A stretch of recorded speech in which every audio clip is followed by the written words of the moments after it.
ಪಕ್ಷಕ್ಕಿಂತ ವೈಯಕ್ತಿಕ ವರ್ಚಸ್ಸಿನಿಂದಲೇ ಕಳೆದ ಬಾರಿಯ ಉಪಚುನಾವಣೆಯಲ್ಲಿ ಶ್ರೀರಾಮುಲು ಭರ್ಜರಿ ಗೆಲುವು ದಾಖಲಿಸಿದ್ರು. ಈ ಬಾರಿ ಏನಾಗುತ್ತೆ? ಜನರು ಮತ್ತೆ ರಾಮುಲುಗೆ ಮಣೆ ಹಾಕ್ತಾರಾ? ಕಳೆದ ಬಾರಿಯ ಲೆಕ್ಕಾಚಾರಗಳು ಏನು ಹೇಳ್ತವೆ ಅನ್ನೋದನ್ನ ಡೀಟೇಲ್ ಆಗಿ ಬನ್ನಿ ನೋಡೋಣ.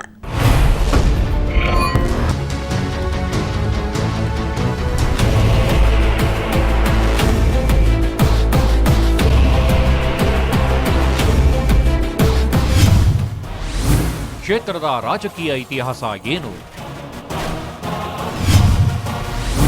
ಶ್ರೀರಾಮುಲುಗೆ ಅಗ್ನಿ ಪರೀಕ್ಷೆ. ಗಡಿನಾಡಲ್ಲಿ ಚುನಾವಣೆ ಭರಾಟೆ.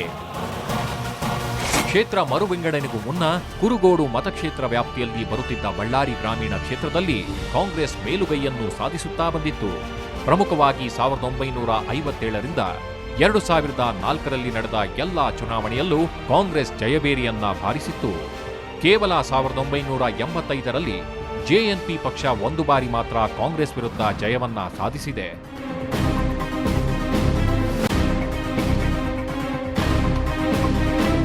ಜತೆಗೆ 1989ರಿಂದ 2004ರವರೆಗೂ ಸತತವಾಗಿ 4 ಬಾರಿ ಅಲ್ಲಂ ವೀರಭದ್ರಪ್ಪ ಇಲ್ಲಿಂದ ಜಯವನ್ನ ಸಾಧಿಸಿದ್ರು.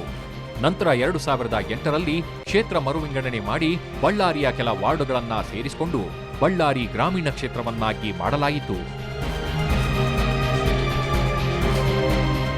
2004ರಲ್ಲಿ ಬಳ್ಳಾರಿ ನಗರದಿಂದ ಆಯ್ಕೆಯಾದ ರಾಮುಲು ಕ್ಷೇತ್ರ ಮರುವಿಂಗಡಣೆ ಬಳಿಕ ತಮ್ಮ ಕ್ಷೇತ್ರವನ್ನು ಸೋಮಶೇಖರ ರೆಡ್ಡಿಗೆ ಬಿಟ್ಟು ತಾವು ಗ್ರಾಮೀಣ ಭಾಗಕ್ಕೆ ಹೋಗಿ ಅಲ್ಲಿ ಗೆದ್ದರು.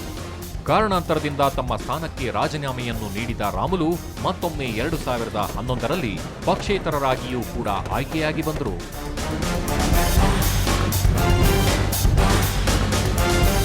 ಆದರೆ ಕಳೆದ ಬಾರಿ ಬಿಜೆಪಿ ಎನ್ನುವ ರಾಷ್ಟ್ರೀಯ ಪಕ್ಷದ ಶಕ್ತಿ ಮತ್ತು ಅದಕ್ಕೆ ತನ್ನದೇ ಆದ ಕಾರ್ಯಕರ್ತರ ಬಳಗ ರಾಮುಲುವಿನ ಗೆಲುವಿಗೆ ಕಾರಣವಾಗಿತ್ತು.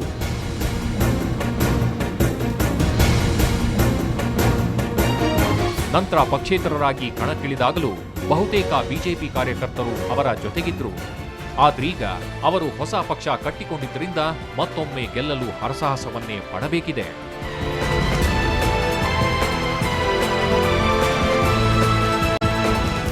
BSR ಪಕ್ಷ ಅಂತ ಏನು ನಾವು ಸಿದ್ಧಾಂತ ಸ್ವಾಭಿಮಾನ ಅಂತ ಏನು ಇಟ್ಕೊಂಡು ಹೋಗ್ತಾ ಇದ್ದಾರೆ, ಅವ್ರ ಅಕ್ರಮ ಗಣಿಗಾರಿಕೆ, ಅವ್ರ ದೌರ್ಜನ್ಯ, ಅವ್ರ ಕಾರ್ಪೊರೇಷನಲ್ಲಿ ಯಾವ ರೀತಿಯಲ್ಲಿ ಲೂಟಿ ಮಾಡಿದ್ದಾರೆ, ಇದನ್ನೆಲ್ಲ ಮುಂದೆ ಇಟ್ಕೊಂಡು ನಾವು ಚುನಾವಣೆ ಹೋಗ್ಲಿಕ್ಕೆ ಸಿದ್ಧ ಆಗ್ತಾ ಇದ್ದೀವಿ.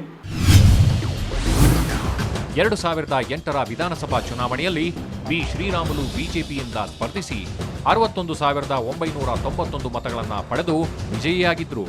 ಕಾಂಗ್ರೆಸ್ಸಿನ ರಾಮ್ಪ್ರಸಾದ್ 36,275 ಮತಗಳನ್ನು ಪಡೆದು ಸೋತಿದ್ರು. ಗೆಲುವಿನ ಅಂತರ ಬರೋಬ್ಬರಿ 25,716. ಇನ್ನು ಕಳೆದ 2011ರಲ್ಲಿ ಶ್ರೀರಾಮುಲು ಸಚಿವ ಹಾಗೂ ಶಾಸಕ ಸ್ಥಾನಕ್ಕೆ ರಾಜೀನಾಮೆ ನೀಡಿ ಸ್ವತಂತ್ರ ಅಭ್ಯರ್ಥಿಯಾಗಿ ಉಪಚುನಾವಣೆಯಲ್ಲಿ ಸಮೀಪದ ಸ್ಪರ್ಧಿಯಾದ ಕಾಂಗ್ರೆಸ್ನ ರಾಮ್ಪ್ರಸಾದ್ ಅವರಿಗಿಂತ 45,000ಕ್ಕೂ ಹೆಚ್ಚು ಮತಗಳ ಅಂತರದಿಂದ ಗೆಲುವನ್ನ ಸಾಧಿಸಿದ್ರು.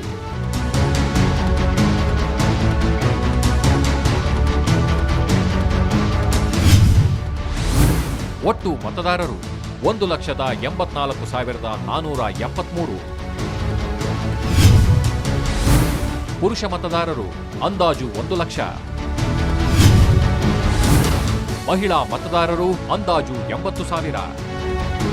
ತಮ್ಮ ನೂತನ ಪಕ್ಷದ ಮುಂದಿನ ಮುಖ್ಯಮಂತ್ರಿ ಅಭ್ಯರ್ಥಿ ತಾವೇ ಎಂದು ಘೋಷಿಸಿಕೊಂಡಿರುವ ಶ್ರೀರಾಮುಲು ಈ ಬಾರಿ ಗೆಲ್ಲಲೇಬೇಕಾದ ಅನಿವಾರ್ಯತೆ ಇದೆ.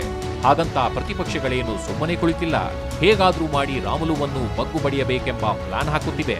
ಅವಶ್ಯ ಬಿದ್ದರೆ ಇತರೆ ಅಭ್ಯರ್ಥಿಗಳ ಜೊತೆ ಹೊಂದಾಣಿಕೆಗೂ ಕಾಂಗ್ರೆಸ್ ಸಿದ್ಧವಾಗಿದೆ ಎಂದು ಕಾಂಗ್ರೆಸ್ ಮೂಲಗಳು ಹೇಳುತ್ತಿವೆ. ಇದರ ಜೊತೆ ಜಾತಿಯ ಲೆಕ್ಕಾಚಾರವನ್ನು ಹಾಕುವುದಾದರೆ ಮುಸ್ಲಿಂ ಮತ್ತು ಎಸ್ಟಿ ಜನಾಂಗದವರು ಪ್ರಮುಖ ಪಾತ್ರವನ್ನ ವಹಿಸಲಿದ್ದು ಲಿಂಗಾಯತರನ್ನು ಕಡೆಗಣಿಸುವಂತಿಲ್ಲ. ಜಾತಿ ಲೆಕ್ಕಾಚಾರ: ಲಿಂಗಾಯತರು ಅಂದಾಜು 30,000ರಿಂದ 35,000. ಎಸ್ಸಿಗಳು ಅಂದಾಜು 25,000ರಿಂದ 28,000. ಮುಸ್ಲಿಂ ಅಂದಾಜು 35,000ರಿಂದ 40,000. ಎಸ್ಟಿ ಅಂದಾಜು 40,000ರಿಂದ 42,000. ಕುರುಬರು ಅಂದಾಜು 20,000ರಿಂದ 25,000. ಇತರೆ ಅಂದಾಜು 15,000.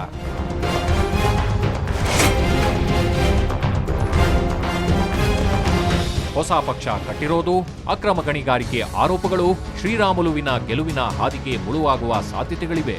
ಇನ್ನು ಬಿಜೆಪಿಯಿಂದ ಗಾದಿಲಿಂಗಪ್ಪ ಟಿಕೆಟ್ ಆಕಾಂಕ್ಷಿಯಾಗಿದ್ದು, ಕಾಂಗ್ರೆಸ್ನಿಂದ ಹೊಂಡ್ರಿ ಹೊನ್ನೂರಪ್ಪ, ರಾಮಪ್ರಸಾದ್ ಸೇರಿದಂತೆ ಇತರರು ಟಿಕೆಟ್ ಆಕಾಂಕ್ಷಿಗಳಾಗಿದ್ದಾರೆ. ಕೆಜೆಪಿಯ ಅಭ್ಯರ್ಥಿ ಯಾರೆಂದು ಇನ್ನೂ ಘೋಷಣೆಯಾಗಿಲ್ಲ. ಎಲ್ಲ ಮೈನಸ್ ಪಾಯಿಂಟ್ಗಳ ಮಧ್ಯೆ ರಾಮುಲು ಈ ಬಾರಿ ಮತ್ತೊಮ್ಮೆ ಕಣಕ್ಕಿಳಿಯುತ್ತಿದ್ದು, ಕಳೆದ ಬಾರಿಗಿಂತ ವಿರೋಧಿಗಳ ಪಾಳ್ಯ ಹೆಚ್ಚು ಬಲವಾಗಿದೆ. ಅಲ್ಲದೆ ಪಾಲಿಕೆಯಲ್ಲಿನ ಸೋಲು ಕೂಡ ರಾಮುಲುವನ್ನು ಕಂಗೆಡಿಸಿದೆ. ಹೀಗಾಗಿ ಈ ಬಾರಿ ಗೆಲ್ಲಲು ರಾಮುಲು ಹರಸಾಹಸವನ್ನೇ ಪಡಬೇಕಾಗಿದೆ.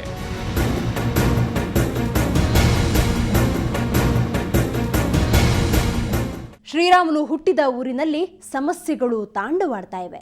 ಜೊತೆಗೆ ಪಕ್ಷ ಕಟ್ಟಿ ಮುಖ್ಯಮಂತ್ರಿಯಾಗಲು ಹೊರಟಿರೋರ ಕ್ಷೇತ್ರದ ಹಣೆಬರಹವನ್ನ ಆ ಜನರಿಂದಲೇ ತಿಳಿದುಕೊಳ್ಳೋಣ. ಅದಕ್ಕೂ ಮೊದಲು ಮತ್ತೊಂದು ಬ್ರೇಕ್.